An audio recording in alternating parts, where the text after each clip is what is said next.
everybody. My name is Lynette, and I'm one of the co-founders of Natural Machines, and we are the makers of Foodini, a 3D food printer. This is my colleague, Enrique. I'm going to ask you to kindly ignore him for about 15 minutes, so he's going to set up Foodini. We will do a demo, so focus on this side for a little bit. Please ignore what's happening there.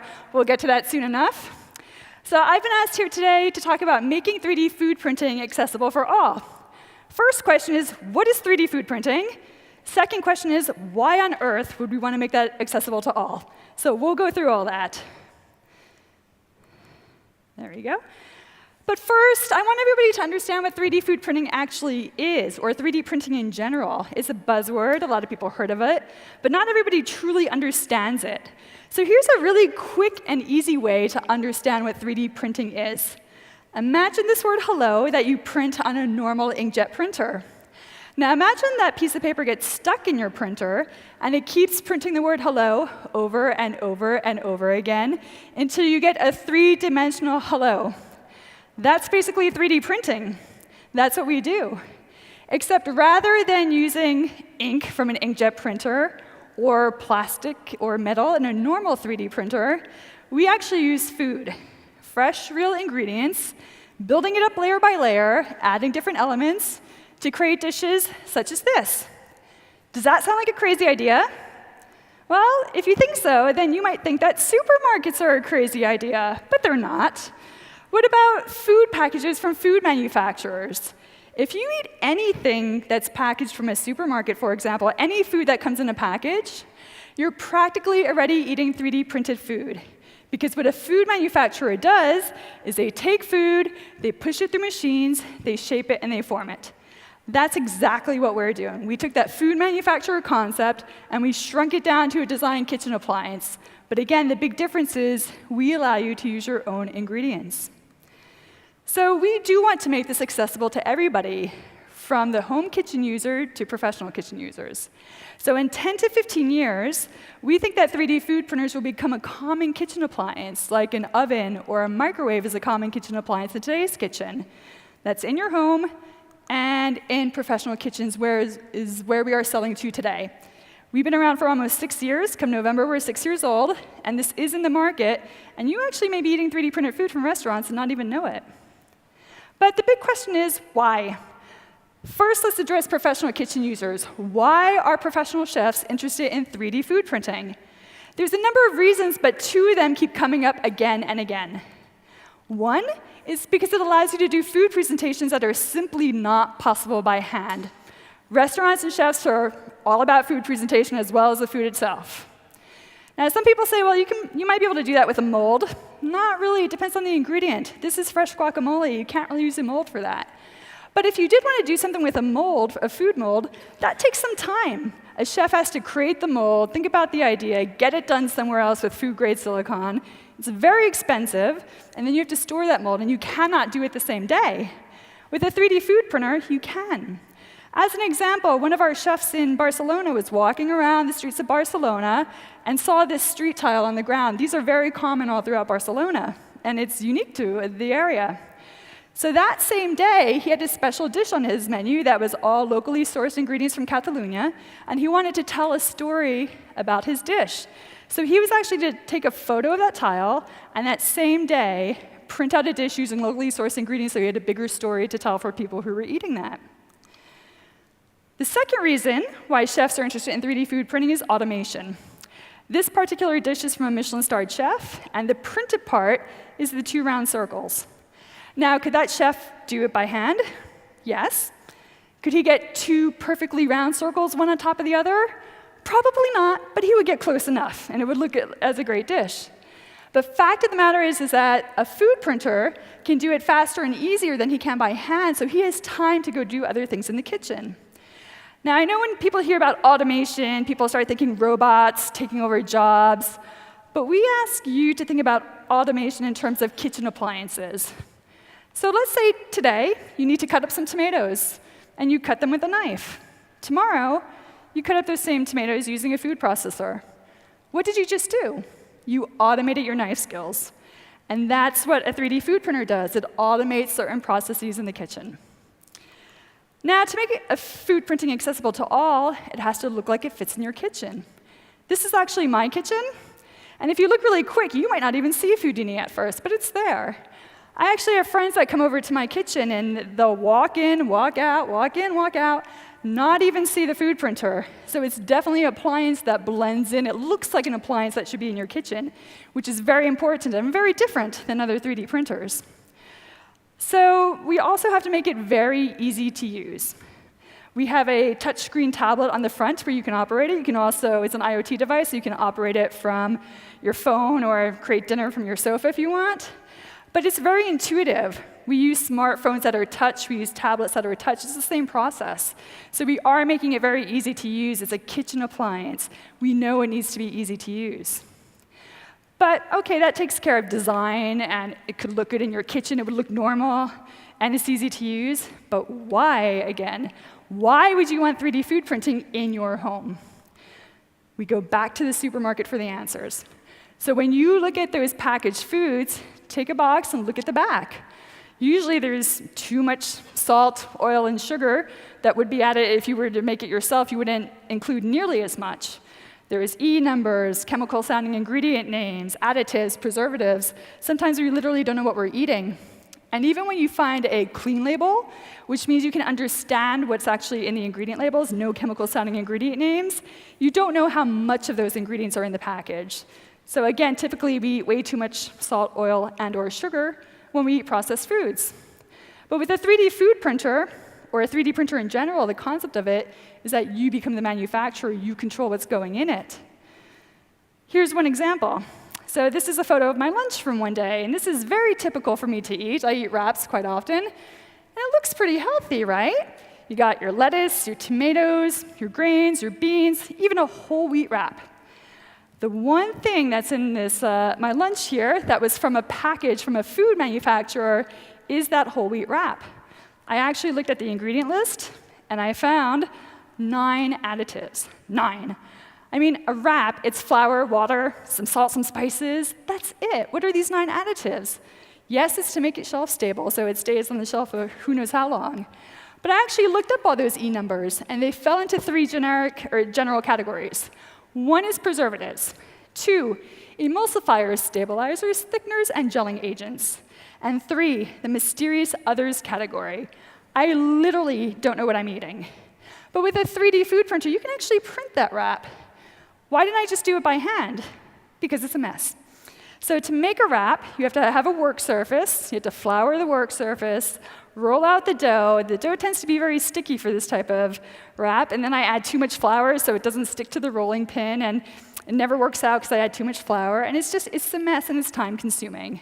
But if you make the wrap itself, which again is very easy, flour, water, spices, you put it into a capsule and print it, it's a very easy, clean process. I can have wraps every day, 0 additives. So right now, there's a lot of macro trends with people wanting to know where their food comes from and what exactly is in it. And that's what 3D food printing with fresh ingredients taps into, so you have control over all that. One problem we will run up against is this. I'm sure you all recognize this. These are pre-filled coffee capsules that go with the coffee machine. So to use the coffee machine, you need the pre-filled coffee capsule. So when I talk about food capsules, people automatically go to this thinking OK, so what food can I buy? What can I print? Why? That's processed food if it's in a capsule, isn't it? What's the difference? But we're based out of Barcelona, Spain. We love fresh, real food. We have Mediterranean diet. We have great chefs in the area, a lot of locally sourced foods. We want people to use fresh ingredients. We encourage it. So we actually ship with empty stainless steel food capsules. Again, this gives you power to have your own ingredients and foods. I know I'm repeating that a lot during this talk, but you would be amazed how many times I say that, and people still go back to that coffee capsule mode where they think they have to buy pre-filled coffee capsules, but you do not. One of the other things that people think about with 3D food printing that's not true, at least with the way we do it, is that the texture of food has to be the same, like has to be a baby food texture or has to have gelling agents added to it. It does not the way we do it. because we have different nozzle sizes, which is pretty much the hole that the food goes through, different sizes of that. That accommodates for different textures. So you do not have to have only this soft food printing that people tend to think it needs to be. You could do things like print couscous with chunks of vegetables. This was not put through a blender. It was not processed. This is whole grain. You can print ground beef into burgers. This is from a chef in Germany that did this. The beef did not have to be put into a slurry to print. It was proper ground beef. Now, this burger might look a little plain to you. There's some bread, the burger itself, a little bit of onion on the bottom there. What the chef did is he printed different layers of sauces on the inside in different places. So when you bit into the burger, you got quite a nice surprise of different flavors with each bite. You can't do that by hand. So it was definitely a surprise burger for his clients. But 3D food printing, is it a necessity or novelty? Well, we say it's not an or, it's an and. Because really, do we really need a head printed out of butter to survive as a human race? I actually asked that once in a presentation, and somebody did say yes. But I'm going to go with the majority here and say, I would assume you would say, we do not need this to survive. This was actually printed for a client who had a dinner party of strangers and wanted something on the table as a talking piece to break the ice. This did the trick. If you look really fast at this and look away, you might think you saw pieces of ears of corn, but you're not. You're looking at a sweet potato that's in the shape of corn. So you can trick people. They see something and their brain tells them to expect one flavor profile, but you're really getting another. Or you can do things with eat less, but think you ate more. So in this case, the chocolate that's printed in this dessert is actually about the size of a dessert teaspoon, not much at all. But when you print it and you spread it out on the plate, people get the impression they're eating more chocolate than they actually are, and they feel more content with less. So is that a necessity or novelty? Well, those are novelties, with maybe the exception of the last one. That's kind of cool, where you can eat less but still feel content. But again, it comes down to food presentation. And whether we like it or not, or admit it or not, we do gauge food the minute we look at it. Whether it's this Michelin-starred printed dish, which is absolutely tastes as great as it looks, but it also works for kids. I always show this photo in my presentations, I admit. My presentations are always different, but this slide stays. This is the personal story behind it. So I have 2 kids under the age of 10, and one day I made a spinach quiche, which is a round pie. It's green because it's spinach. Green was my son's favorite color at the time, so I was like, yes, parenting win. I'm going to have my kids eat spinach tonight, and they're going to like it. So I even sold it to them. I was like, we're having green pie for dinner. This is awesome. My kids didn't think it was so awesome. I finally got them to try a bite, and they both said they didn't like it. Fine, nobody likes every food. But then I did an experiment. I took the same exact ingredients and printed it in the shape of dinosaurs, which were influenced by my son's toy dinosaurs here in this photo. And what happened? My dinosaurs became extinct very quickly. I barely got this photo in before they totally disappeared. Same recipe, different shape. So it does sometimes become a needed thing. And in certain cases, it definitely becomes needed. We also work with hospitals and senior living companies. There's a good part of the population that actually has trouble swallowing. They cannot eat anything but soft foods. What they typically get is on the left here. Imagine eating something served that way every day for every meal for long periods of time. The colors could change, the flavors could change, but that's what it looks like. You would quickly lose interest, and that's what happens. A lot of these people are sick, they lose interest in food, they start going in a downward spiral because they're not getting the nutrition to get better. We take those same exact ingredients and we print it to make it much more visually attractive. We have real usage studies that show that people are massively more engaged in their food, and even difficult patients that did not want to eat their food looked forward to meal times. So that is definitely a needed proposition. And 3D printing, a lot of people think about the fancy shapes and designs. We printed some samples for you today that are the fancy shapes and designs, like a castle made out of hummus, for example. People think about all these 3D shapes. But I ask you to think about normal shapes. Go back to that supermarket and the foods that you buy that are normal shapes that you can actually 3D print. Whether it's square crackers, or in this case, fish-shaped crackers that my kids like. Granted, this is more two-dimensional, but you use a 3D printer to actually make it. Think about cereal that's round circles, or even pasta. All of these are printed, and it's using your own ingredients. And because it's using your own ingredients, you know exactly what's in your food. This is a star made out of broccoli that I use for my kids yet again. It also lowers food waste, because typically my kids would only eat the tops of the broccoli, the florets. And again, that's a parenting win, right? I get my kids eating broccoli. But then at the end of dinner, I have a lot of stems and a lot of things I have to throw away. But when I chop up that broccoli and I print it, my kids eat it. And I know exactly what's in it: broccoli, oil, salt. If I bought this, who knows how many E numbers would be in it. But the taste, it all comes down to the taste. What does it taste like? Well, I can tell you it tastes great, but I don't think you would all believe me. So I brought some third-party evidence in. We have film crews that come into our office and take our food out to the streets of Barcelona without us, so we can't influence the outcome, and film the reactions. Here's what happened.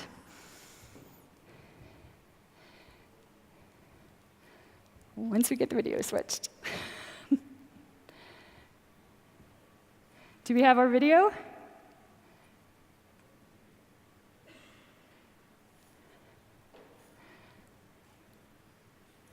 AV crew, yes?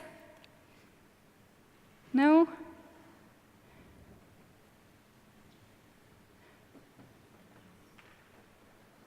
All right, I'm not too sure if we're going to get that, which kind of sucks because it's actually a really cute video. Do you guys have it? It's a separate file. It wasn't embedded in the PowerPoint. All right, I guess we're not going to see it. That's too bad. It's really cute. But basically what happens is we've had several film crews that go out into the streets of Barcelona, and they're asking people to taste food, and they ask them in different ways. One, they just have people taste the food, and then they get their reactions. And the reactions are very positive. Sometimes they tell people, would you like to try a 3D printed dinner or a 3D printed food? And people get very standoffish. You know, they interviewed people that were older generation, where they're just like, no, no, no, no, I'm not going to try this, it's ridiculous. And even the younger generation that says, no, 3D printed food, I don't really trust it. So we do understand that there's a trust factor there that we have to overcome, and that's part of why we do talks and we educate people. But I can say that everybody who tried 3D printed food liked it. And that's because of these fresh ingredients that you can control. So it's new. But if you think about it in the food manufacturing model, where it is printed food, which is similar to what you eat out of packaged food, then it's really not so crazy, not so scary after all. So, my clock disappeared too, my video's on here, okay. Let's go to the demo. So basically, we have behind this screen, these are the food capsules. They look deceptively small, they're actually quite large, because the amount of food ingredients that's actually used for prints doesn't need to be a lot. Part of that is because when you're doing designs like the chocolate spiral, you actually think you're eating more than you print it. So what happens here is this is a food-grade, food-safe machine. We designed this to be a kitchen appliance from the start 6 years ago. We did not design a 3D food printer to do something new and cool with 3D printing. We actually designed this to solve an issue in the food industry, and 3D printing is one of the best ways to solve that. We're having all sorts of tech issues on stage today. We're having power issues, and no filming. But I'll show you what happens. So basically, there's 5 capsules behind the touchscreen that can automatically exchange as needed, so you can actually do multi-ingredient prints without having to touch the machine. So this is, I'm going to try to turn this without it collapsing, because you have to watch out for gravity with 3D printing. So gravity does pull food down, so hopefully I won't drop this on the stage. But we did do a couple prints of actually using hummus and guacamole. It's all fresh hummus and guacamole. OK, we bought it from the store because there was no kitchen here, so we didn't actually make it this morning. We bought it, but you could make it. And we actually had some people backstage who were watching us prep it, and we got questions like, how does it stay that way? Did you put anything in it to actually make those prints? You can see we're defying gravity to a certain extent here. We did not add anything to this. This was hummus and guacamole that was directly from the store. No gelling agents were added, nothing. The way we can do this is because we're precisely layering food one layer at a time so it holds up. Now, the gravity issue, the difference with 3D printing of food and 3D printing of things like plastic and what have you, is that plastic can defy gravity to a certain extent. So when you're 3D printing food, or 3D printing plastic, you can actually do like an inverse triangle and it will hold up. With food, you can't do that. We can't print on air. There's no support structures. But you can do things like this dragon that's very popular in Barcelona by simply taking a photo of it and printing it.